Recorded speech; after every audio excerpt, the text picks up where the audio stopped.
Hello friends, आज हम first law of thermodynamics देखेंगे।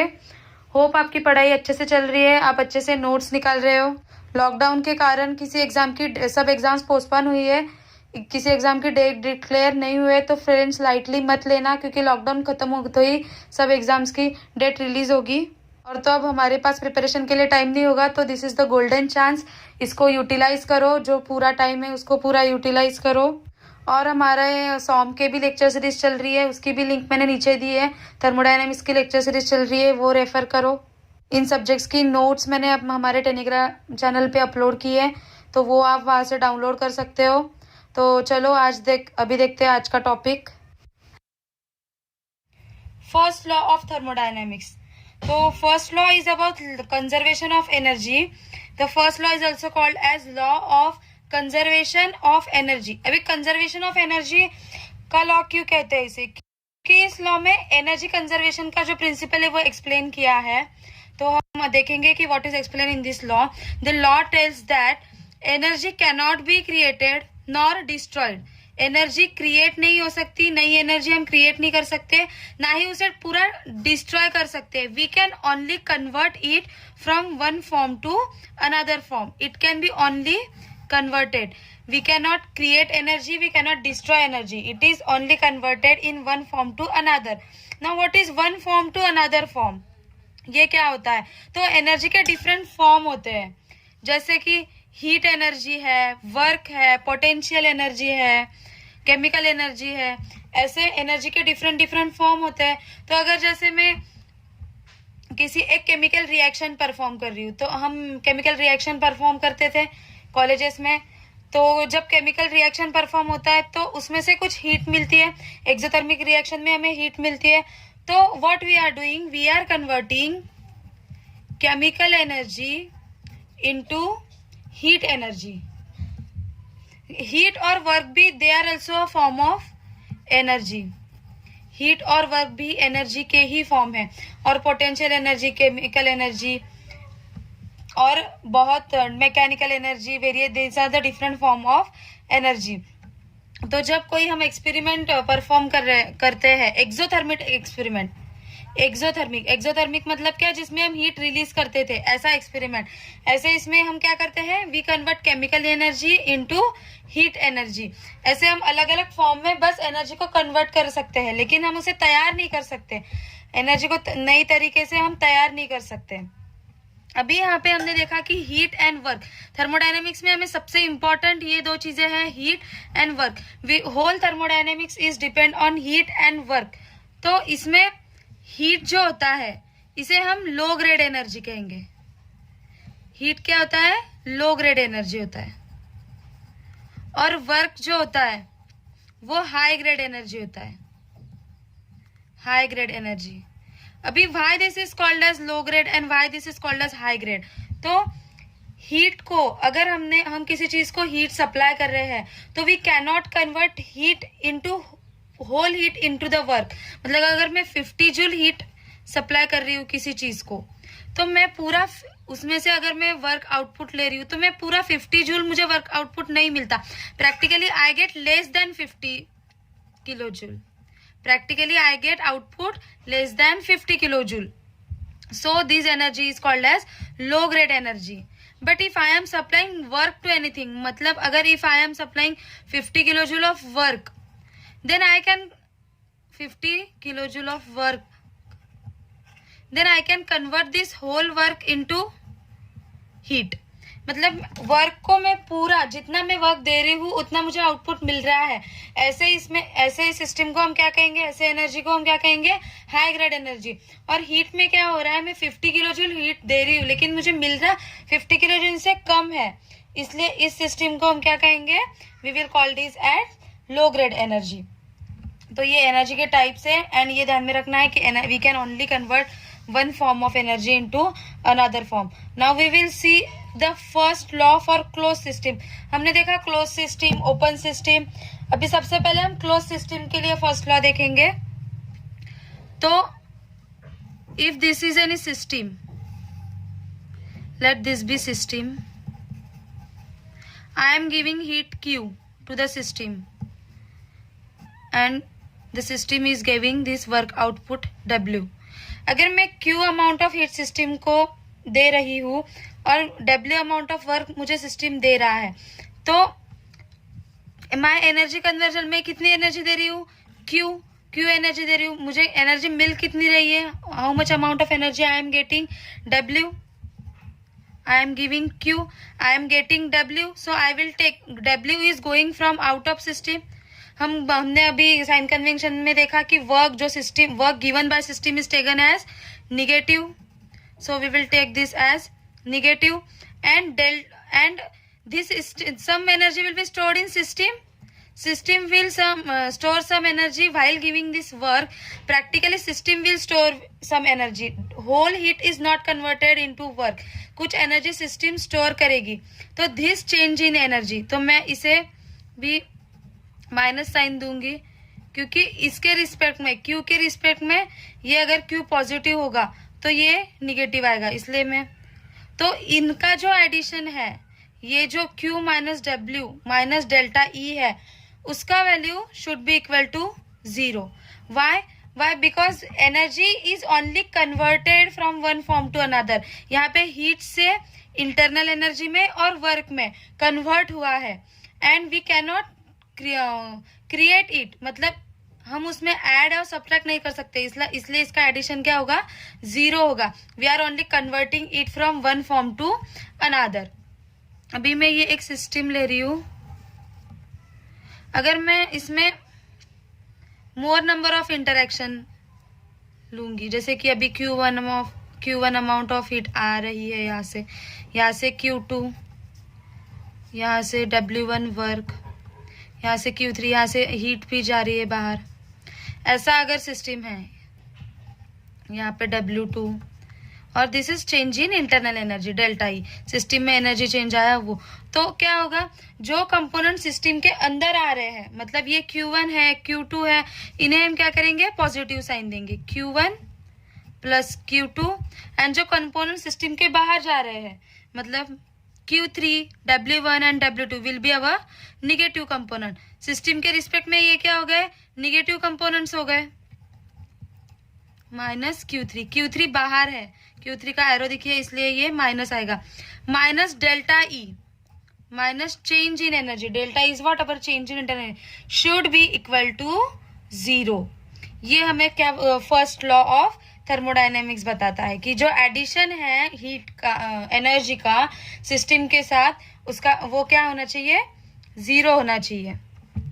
अभी ये हमने इक्वेशन डिराइव किया था सिंगल एनर्जी इंटरेक्शन के लिए, तो इस इक्वेशन पर मैं से ये लिख सकती हूँ कि Q is equal to W plus delta T। ये जो W है और ये डेल्टा T है, ये मैं इधर लाऊंगी, W प्लस डेल्टा T।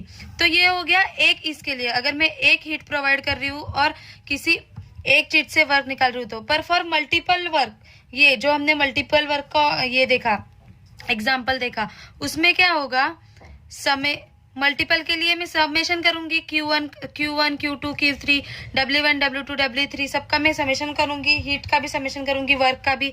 इसलिए मल्टीपल सिस्टम के लिए summation of Q is equal to summation of W plus delta T, मतलब जितनी भी हीट होगी हमारे पास, हीट इंटरेक्शन है, उसका सबका हम एडिशन करेंगे, इज इक्वल टू वर्क का जो इंटरेक्शन है उन सबका एडिशन करेंगे, plus delta T। Delta T is change in internal energy, change in internal energy. This is the statement for first law. ये ध्यान में रखना है दोस्तों, ये बहुत इंपॉर्टेंट स्टेटमेंट है, इसका यूज हम बाद में करेंगे, बहुत सिस्टम्स में करेंगे। और ये ध्यान में रखना है कि energy is converted into one form to another, it is, we cannot create it, we cannot destroy it. और थर्मोडायनेमिक्स में हम मेनली स्टडी करते हैं हीट एंड वर्क, एनर्जी के जो ये दो फॉर्म है, इसका हम स्टडी करेंगे। बाकी जो अदर फॉर्म है, पोटेंशियल एनर्जी, केमिकल एनर्जी, इन सब का स्टडी हम थर्मोडायनेमिक्स में नहीं करते। Now we will see first law for cycle. अभी साइकिल क्या होता है, सबसे पहले हम देखेंगे साइकिल इन क्लोज सिस्टम का देख रहे हैं, ये ध्यान में रखना दोस्तों कि we are studying for close system. तो अभी देखेंगे फर्स्ट लॉ फॉर साइकिल। तो मैं अभी जैसे ये ड्रॉ करूंगी साइकिल, सबसे पहले हम देखेंगे व्हाट इज साइकिल। तो if this is my PV diagram, I am initially at this point 1, ये मेरा फर्स्ट स्टेज है। I am going from 1 to 2 and again coming from 2 to 1। मैं 1 से 2 पे जा रही हूँ और 2 से फिर 1 पर आ रही हूँ। तो what I am doing, that I am going from this point and coming to this point, मतलब my final point and initial point is same. This is my initial as well as final point. मेरा initial point भी 1 है और final point भी 1 है। जब ऐसा process होता है जिसमें initial and final point is same, ऐसे प्रोसेस को हम क्या कहेंगे, साइकिल कहेंगे। जिसमें ऐसे प्रोसेस में जिसमें initial and final point are same, we will say such process as cycle. अभी हमने देखा था कि एनर्जी क्या है, पॉइंट फंक्शन है। पॉइंट फंक्शन पाथ फंक्शन में देखा था हमने कि एनर्जी पॉइंट फंक्शन है। तो ये जो 1 पे एनर्जी रहेगी इनिशियली, जो मतलब इनिशियल हमें क्या, हम डेल्टा ई निकालेंगे। तो डेल्टा ई के लिए what we will do, E energy final energy minus initial energy. तो final energy minus initial energy, तो इनिशियली हमारी एनर्जी सपोज ई है, we will take initial energy as E. तो final energy कितनी रहेगी, final energy भी ई ही रहेगी, क्योंकि एनर्जी इज पॉइंट फंक्शन और इस पर्टिकुलर पॉइंट के लिए ई सेम रहेगा। एनर्जी पॉइंट फंक्शन है और पर्टिकुलर पॉइंट के लिए ई सेम रहेगा, therefore E minus E. So हमारा डेल्टा ई क्या हो जाएगा, 0 हो जाएगा। Therefore for cycle delta E will become 0। अभी हमने फर्स्ट लॉ में क्या देखा था, summation of Q is equal to summation of W plus delta E.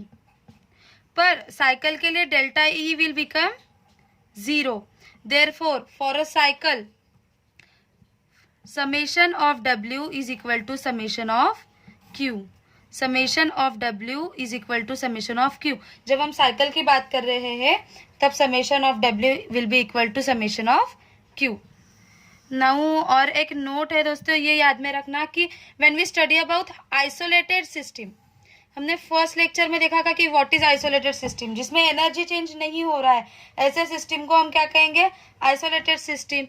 Energy change नहीं हो रहा है, therefore delta E will be what, 0। Delta E will be 0 as E is constant. Isolated system में E change नहीं हो रहा है तो डेल्टा ई 0 हो जाएगा। Therefore here also summation of Q will be equal to summation of W. Isolated system के लिए भी summation of Q is equal to summation of W होता है। Now we will see perpetual motion machine of first kind, PMM1। PMM1 देखेंगे, इस पे question आते हैं दोस्तों, इसलिए इस पे ध्यान रखना है। क्वेश्चन व्हाट इज PMM1 ऐसे कॉम्पिटिटिव एग्जाम में बहुत बार क्वेश्चन आ चुका है, तो वी विल सी इट। तो हमने अभी पढ़ा कि energy, we can not generate energy, we can only convert one form of energy into another form. तो हम one form of energy into another form convert कर सकते हैं। जैसे कि अभी मैं, इफ दिस इज इंजन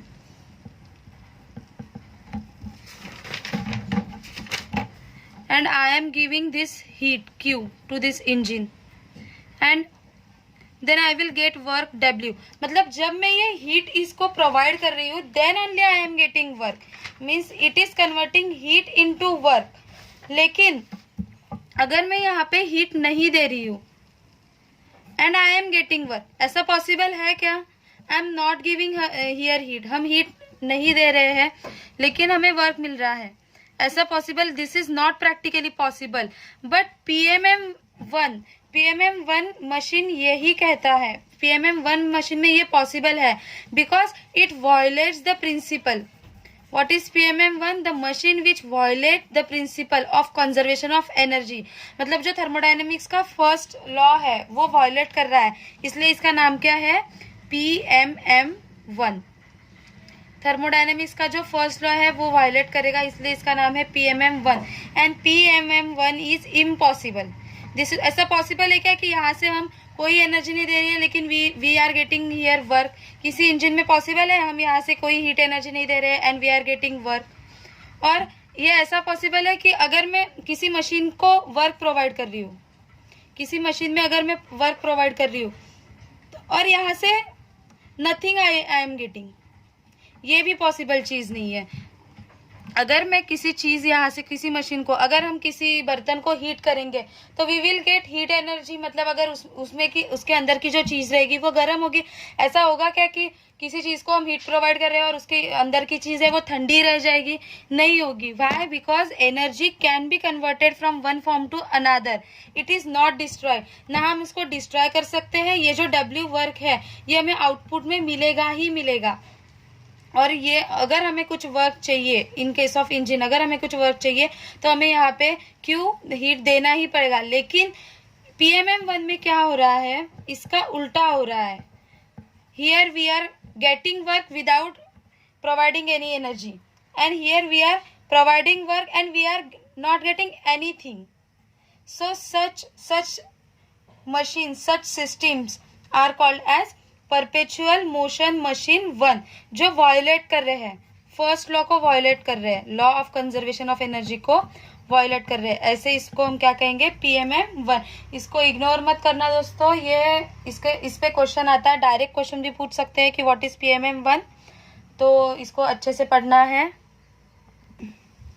अभी फर्स्ट लॉ पे जो एग्जांपल्स है, न्यूमेरिकल्स है, वो मैं इसके नेक्स्ट लेक्चर में लूँगी, क्योंकि वास्ट है फर्स्ट लॉ और बहुत इंपॉर्टेंट भी है। काफ़ी जगह पे इस पे क्वेश्चन पूछे जाते हैं और बाद में भी जो हम सिस्टम्स, जो हीट इंजन्स वगैरह स्टडी करेंगे वहाँ पे सब जगह हमें फर्स्ट लॉ का यूज़ करना पड़ेगा। तो अच्छे से डिटेल में सब क्वेश्चंस देखेंगे, इसलिए इसके लिए अलग से लेक्चर बनाऊँगी। तो नेक्स्ट लेक्चर में हम फर्स्ट लॉ पे क्वेश्चंस देखेंगे। Thank you friends.